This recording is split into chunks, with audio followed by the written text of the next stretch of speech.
Bem, estamos de volta já agora ao segundo bloco do programa Debate Cândido Mendes. Hoje com a presença do professor Ricardo Lembruber, professor da Universidade Cândido Mendes, e também contando aqui com a presença do professor Jorge Folena, que hoje estão nos ajudando a construirmos esse debate, que já começou muito bom nesse primeiro bloco. Professor Jorge, a fala do professor Ricardo, ela trouxe um componente histórico que acho que é importante que a gente possa agora, eu queria lhe entregar a palavra, mas o Ricardo, ele traz uma questão que, na verdade, o telespectador, por certo, não é do domínio dele, né? Porque os dois debatedores que estão aqui hoje são doutores, né? Então, na fala nossa acadêmica, quer dizer, para você chegar a um doutorado, você tem que ter pelo menos aí de 8 a 10 anos de estudo entre a sua graduação e o final do doutorado. Então, ou seja, e os dois trabalham especificamente aí campos que são campos que têm aí uma consistência para o debate de hoje. Mas o Ricardo trouxe uma questão que não chega a ser polêmica, mas ela é surpreendente. Ela surpreende, né, professor? Na medida em que diz o seguinte, que não começou de hoje e que nós falávamos ao longo dos anos que o país era dominado pelos bancos. Quem mandava no Brasil eram os 50 grandes bancos. Hoje não temos tantos assim, né, esse conglomerado. Mas hoje se diz o seguinte, algumas empresas, né, começam também a tomar esse protagonismo econômico e de influenciar diretamente nos destinos. E na hora que se fala influenciar nos destinos, é nessa chamada desacreditação que leva o Brasil a uma situação de fragilidade internacional, e quando se pensava em ser o Brasil um dos grandes protagonistas no cenário mundial, né? Estando aí entre os primeiros Gs.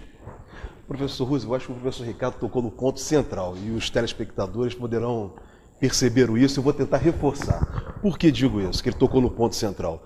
O que está sendo atacado no Brasil nesse momento é a sua soberania. E a Petrobras é o melhor exemplo para o telespectador poder entender de um ataque à soberania de um país. Nós estamos falando de uma riqueza poderosa, que é o petróleo e tudo que ele produz, que gera guerras e destruições no mundo. E gera potência. E vejamos, quem tem interesse nisso? E por onde passa esse debate da crise política brasileira? Passa exatamente pela questão econômica. Hoje, os bancos, o mercado financeiro, dita as regras para todos os governos do mundo. Não existe governo hoje no mundo que nós possamos considerar que tem independência, porque, de certa forma não, diretamente o capital financeiro diz o que vai fazer, especulando com os interesses dos povos. Ou seja, eu mando dinheiro para aqui e para ali. Se o Brasil não está me servindo, eu tiro o dinheiro do Brasil e mando para outro lugar. Não é essa a realidade que nós temos que trabalhar. Nós temos que trabalhar com as potencialidades do país, com as riquezas. O Brasil é um país de riquezas materiais e riquezas culturais muito poderosas. E aí vem o papel dos políticos. Quando os políticos, a categoria dos políticos, esse grupo, eles não estão representando efetivamente os interesses do povo, eles não dão valor ao país. Então eu vejo o tempo inteiro o atual governo, esse governo está exercendo esse mandato a partir do impeachment, do afastamento da presidenta Dilma Rousseff, dizia sempre assim, é importante que o capital estrangeiro entre no Brasil para gerar empregos. No governo de Fernando Henrique Cardoso, foi flexibilizado o monopólio da Petrobras. Empresas estrangeiras entraram no Brasil para explorar petróleo. Quantos empregos foram gerados? Na época se dizia que a flexibilização do petróleo, tirando o monopólio da Petrobras, era para gerar empregos. Não gerou empregos, só gerou, a princípio, desvantagens para o país em relação às suas reservas. Então vejamos, se os governos, quem está à frente dos governos só trabalha com interesse de capitais que vão entrar para cá, e se esses capitais não geram empregos, não corresponde à realidade. A realidade que nós temos que trabalhar é a questão da soberania do país. E isso, me parece, está passando distante dos políticos, no parlamento e nos governos, aí, inclusive nos governos estaduais. O caso da crise do Rio de Janeiro tem uma relação direta com isso também. E eu só diria, professor, além do que o senhor está mencionando, duas ou três informações que eu acho que são muito importantes. A questão quando a gente fala sobre o capital, né, que o capital e o mercado financeiro dita determinadas regras, há um dado, Roosevelt, que para mim é absolutamente imoral no Brasil. De um orçamento de 100% de recursos, né, coletados pelo Estado através de impostos, por exemplo, 45% desse montante é destinado para o tal do superávit primário.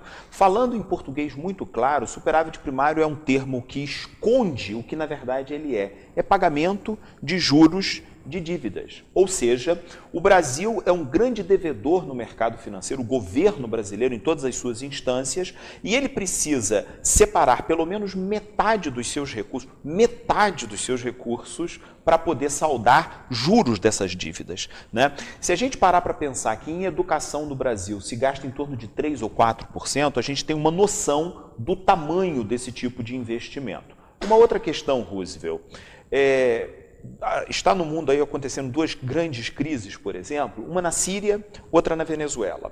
Cada uma delas com razões históricas muito distintas entre si, mas por trás de ambas o mesmo problema, que é a questão do controle do petróleo, da exploração e da logística de petróleo. Obviamente que o governo sírio não é um governo santo, o governo da Venezuela muito menos, mas naturalmente que há interesses externos que desgovernam e confundem completamente essas nações exatamente para poder ter o controle. E por fim, eu diria mais, professor, imagine com todas as críticas que a gente faz ao presidente recentemente eleito nos Estados Unidos, o Donald Trump, né, o discurso de eleição dele, de campanha dele, qual foi? Resgatar a identidade e a soberania nacional do povo norte-americano. O professor Ricardo, a questão do superávit que o senhor colocou é importante para o telespectador entender. Por quê? Esses termos todos são termos criados exatamente pelo mercado financeiro, pelos bancos. E que, na verdade, como o professor Ricardo colocou, procura tirar todo o orçamento, toda a nossa força de trabalho que é arrecadada nos impostos para esse superávit. Aí quando nós vamos ver a dívida pública brasileira, mais de 50% dessa dívida pública brasileira é destinada para os bancos. E os bancos é que fazem pressão sobre os governos para quê? Para que se corte verbas da educação, que se corte verbas da saúde, que corte verbas orçamentárias para a segurança. Ou seja, os governos e o parlamento estão trabalhando, aprovando leis como essa lei que o Michel Temer propôs de congelar por 20 anos o orçamento na área social em favor dos bancos. O que prejudica as universidades públicas, universidades privadas, porque corta o ProUni, corta o FIES, corta o dinheiro que tem para a universidade pública, corta o dinheiro que vai para a saúde. Então, para a população entender, tudo que nós fazemos, que nós trabalhamos, é revertido para os bancos. Ou seja, a tributação no Brasil ela é perversa, por quê?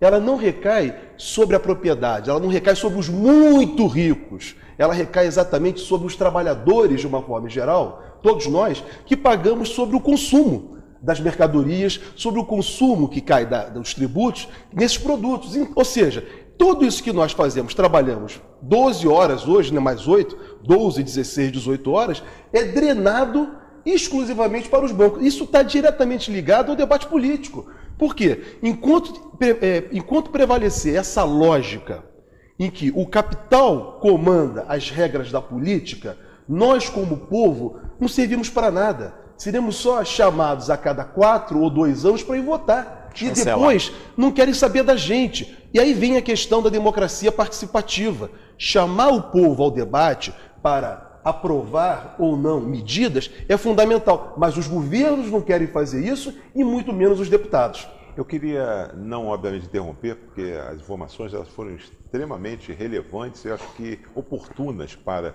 o debate. Mas só para que nós possamos restabelecer uma conexão inicial e nós falarmos aí nisso que a população, naturalmente, isso ela precisa saber. O que foi falado aqui, acho que é muito importantíssimo. Mas, Ricardo, as repercussões, com certeza, desse momento, desses últimos 15 dias, com relação à delação dos irmãos Batista, isso causou, não somente no Brasil, mas internacionalmente, repercussões, né?